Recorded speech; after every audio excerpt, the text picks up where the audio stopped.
guys, Christina Marie here, and today I thought I would do something a little bit different. I have so many stories of my past, of my high school experience, of my college experience, of my post-college experience, stories that I think might be entertaining to hear. Maybe they won't be, but you know, here's me taking a chance at that. And I thought I would do a few story time videos. I'm sitting here in my bum clothes, as I call them, with the black top and some sweatpants. And I just thought I would talk. It is, what time is it? 9 o'clock at night. And I didn't feel like getting out my good lighting. Obviously, it's dark out. I figured this would be pretty good lighting for a story time. Like, it's not, you know, you don't need to see colors and stuff. So I thought I would just do this.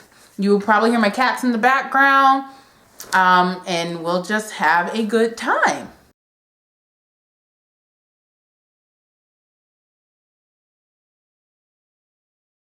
If you like the idea of me doing a story time like a couple times a month, then let me know in the comments down below. Give this video a thumbs up. And then of course, if you're on board for this, make sure you subscribe to my channel for more story time. So today's story time, how did this come about? So I honestly think that I woke up from a dream a few nights ago that just took me back to the time of the story. And I was like, this would be a good ass story time. By the way, this is a non-booktube video. I'm gonna tell you this story in its rawest state. I'm gonna tell you from the perspective of the person I was 10 years ago. So there may be a sprinkling of profanity throughout the story. So you have been warned. I normally don't speak like this. Well, that's a lie. I speak like this when I'm comfortable. And I'm comfortable right now. So here's our story. So I'm gonna tell you about the time that I was called a bitch. The very first time I heard someone call me a bitch to my face. And before I get into it, let me just kind of give you some perspective at where I was at the time. I went to Catholic school, kindergarten through 12th grade. It was very rigid, very strict, very black or white. There were no shades of gray. It was just constant doctrine, doctrine, doctrine. It was very, very rigid. And so when I graduated from high school in 2005, I was like, okay, I need to step away from this whole Catholic thing, Christian thing, this whole private school thing. Like, I need to not be a part of this because I felt no connection with the spiritual side of me at all. For me, God was scary, and God was just a strict authoritarian that I was not down for. So I spent all of my college career just ignoring God. So that's where I was mentally. So hi, Rain, how's it going? So fast forward, this story happened in my junior year of college. It had to have been my junior year of college, so 2007, 2008. I was 21 or 20, depending on the time of year. So there was a fire alarm that was set off. I was on student government. What was I? I think I was assistant commissioner of cultural affairs or something like that. And cultural affairs. And so I was in the student government building, which I went to UCLA, by the way. I was in the student government building, and our office is on the 3rd floor. And so every time I'm done with class, I would go to that office just to chill, do some work, do some homework, just relax. And so a lot of times I would leave my backpack there. I would leave my bags there, my books, all that kind of stuff. I would leave it there, all there, because that's where I typically was when I wasn't in class. So my bags and stuff were in the office. And it's like 6, 7 o'clock at night. Class was done way earlier, but I don't leave campus. Okay, I'm from Los Angeles. I lived with my mom. I lived off campus at my mom's house because it was just cheaper. I lived 25 minutes away from campus, but LA time, depending on the time that you leave the house, it could take up to, an hour or so to get to where you needed to go. So I wasn't leaving campus until rush hour traffic died down, which is typically around 7, 8, 8:30. And so I said, okay, I'm on campus. I live on campus. So I basically had breakfast, lunch, and dinner on campus, and I would go home after dark.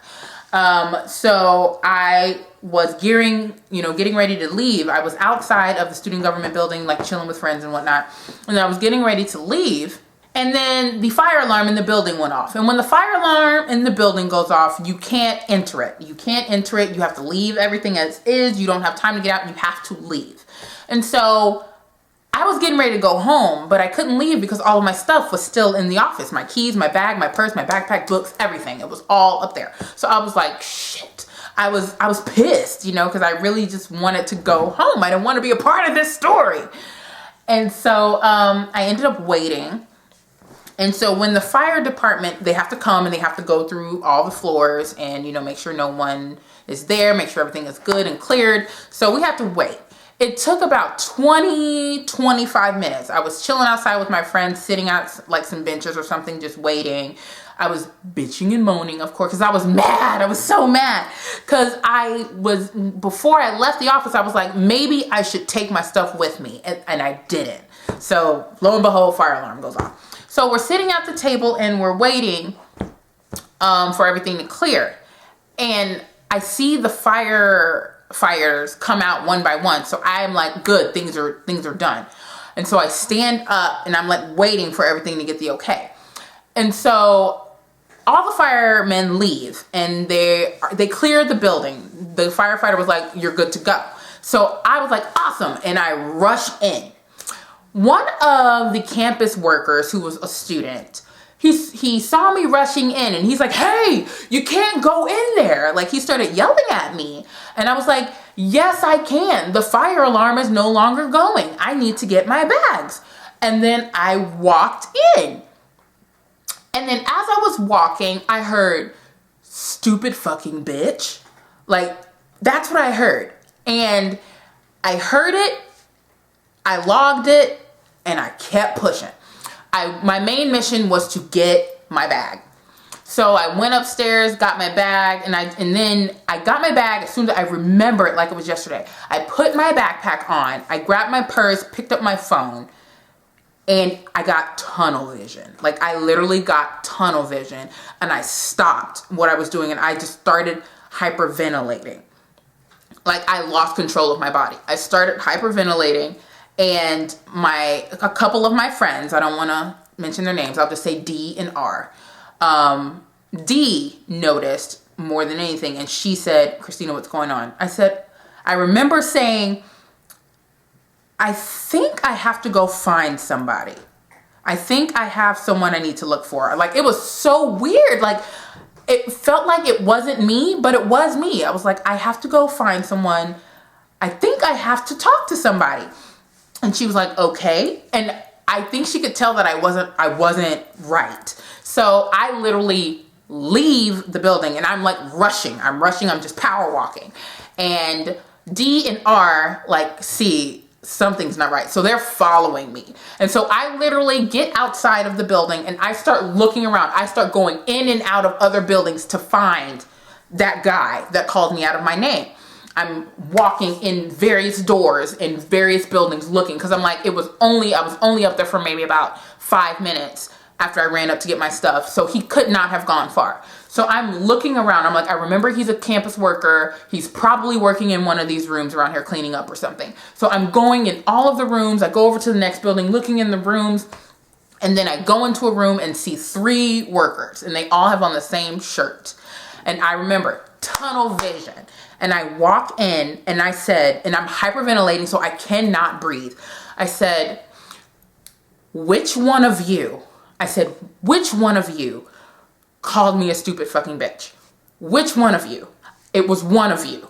And I'm like And two of them looked so petrified. Like they looked like they had no clue what I was talking about. So I just, you know, narrowed them out of the story. I'm like, it wasn't this person, and it wasn't this person. And so I zoomed in on one guy, tall guy standing in the back, and I said, it was you. And he looked at me, and I walked up to him, and I just literally went off. I was like, who the fuck do you think you are? You don't know me. I don't know you. You have never seen me before. I don't even understand. How dare you call me out of my name? What did I do to you? What was I doing that caused you to even feel like you have the audacity to call me something like that? I did nothing wrong to you. You are not the authority here. The alarm, the fire alarm was done. It went off. It was finished. The fire fighters cleared everything. So what I want to know is, who the hell did you think you were to call me a stupid fucking bitch? I've never had anyone call me that before. Like, I was done. I was done. And I didn't realize how loud I was. I was yelling. And that's when D and R showed up, and because they found me. I was moving too fast for them, so they couldn't keep up, but they heard me. And so they found me, and D grabbed me and pulled me away, and R looked at me and said, what happened? And all I could remember saying was, he called me a stupid fucking bitch. He called me a stupid fucking bitch, and I don't know why. I didn't understand. And so D took me out so I could get some fresh air, because I couldn't breathe. I was hyperventilating. I was shaking. And so R stayed behind. And I remember faintly, R was yelling and just getting up in his face. And keep in mind, R is like 5'3". This dude was like 5'10", 6 foot, around there. R is a little tiny Mexican. He's angry. He's very protective. So I was cool with R doing what he was doing. You don't mess with him.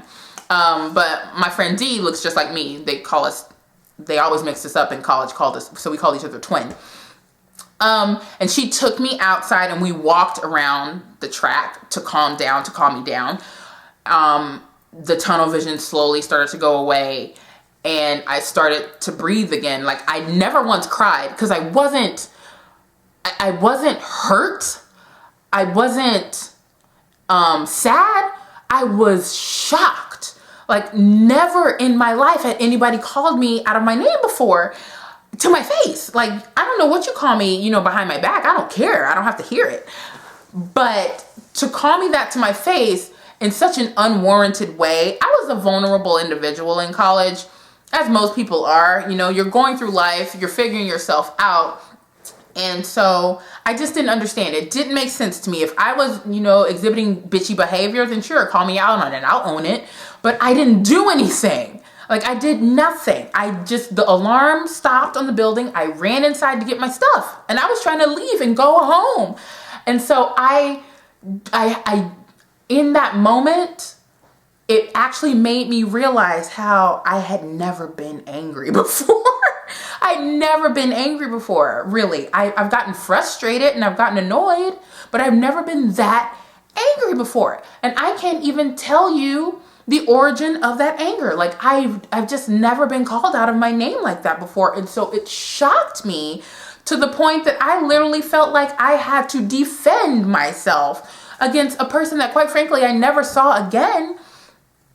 But it overtook me, because I was like, I don't understand. Like, what did I do though? Like, what happened here? Like, that's the part that got to me. So after I calmed down, R found us on the track, and he came and walked with us to calm me down, make sure I was good. And we ended up going to have dinner and, just talking and chilling. I just needed to be around people, I guess, at that time, because I was really just shocked.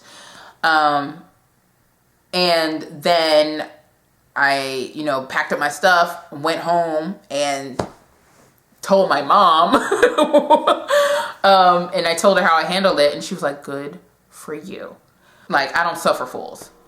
My mom raised me, under the mindset of you don't suffer fools. You don't suffer fools lightly, honey. You go big or you go home. You don't have time for petty. You don't have time for BS. You don't have time for anyone who doesn't have their eye on the prize. Like, that's how I was raised. And so for this dude to come out of nowhere and just be like, stupid fucking bitch, for no reason, it just was kind of like, like, what? Explain that to me. Like, what did I do? You know, give me the logical cause and effect. Give me A to Z. Like, what did I do? Why are you angry? Why are you calling me out of my name? Why does me ignoring you when you're clearly wrong bother you so much? Like, you're not, you tell me not to go into a building, but you don't have any authority to tell me not to go over the building. So I ignore your request and continue going in the building because the firefighter, who was the authority, said that the building was clear and I could go in. Like, why are you angry? Like, what is going on? So it just didn't make sense to me. And so, yeah, I ended up just, of course, the next day I was fine, but it was just the most random experience. And I just could not believe that someone called me that just over the fact that I don't know. I really don't even know. To this day, 10 years later, I don't know what happened. I don't know. But that's the story. That's what happened. Moral of the story, don't get me angry, because apparently I Hulk out. Like, I don't know what happened. Like, I've never gotten that angry before. I haven't gotten that angry since. I don't get angry. I'm a processor. I internalize. I'm a person of silence when I am frustrated or mad. I process, and then I come back to you, and then we will discuss my frustration and my anger. Like, I'm not a hard blow type person at all. Now, don't get me wrong. You come for me, I will read you. But I like my peace. I like my quiet. I respect my privacy. I love my boundaries. You're not allowed in certain, elements of my life unless I invite you. I've lived my life that way since I was born. And I will continue to live my life that way. But yeah, that's the story of the very first time I ever heard someone call me a bitch. A stupid fucking bitch. Yeah. So that happened. And that's story time. So that, I hope, was entertaining for you guys. I actually found it very cathartic. I found it very entertaining to tell you guys these stories. I have more. I have more stories. I have the story of the time that I ran away with an Italian guy who didn't speak English when I was studying abroad in Italy. I have the story of being chased by a gigolo in the Netherlands as we were going down the red light district. We were in the red light district in Amsterdam. I have the story of when I drank too much red wine and threw up all over my good friend's apartment bathroom. I have so many stories. So many stories. This is fun for me. Like, I want you guys to know, like, the real me. Sure, Christina's a really, really nice person. She's very open. She's very honest. But I'm giving you the Christina, I'm typically giving you the Christina of 2010 onward. You need to know the Christina of 2005 through 2010. Totally different ball game. I was a different person then, have a different mindset, different mentality, different spirituality. Yeah, so I embrace these stories. I'm not ashamed of them at all. For the simple fact is this is how we grow. It's how we live, we learn, we love, we grow. You can't appreciate the wholeness of a person until you appreciate their past, present, their past and their present. So, yeah, if you guys enjoyed this video, thumbs up, comment down below, and of course, make sure you are subscribed to my channel for more story time, more booktube, more all the things that I want to do here on this channel. So, I will see you guys in my next video. Mwah! Bye! Thanks for watching!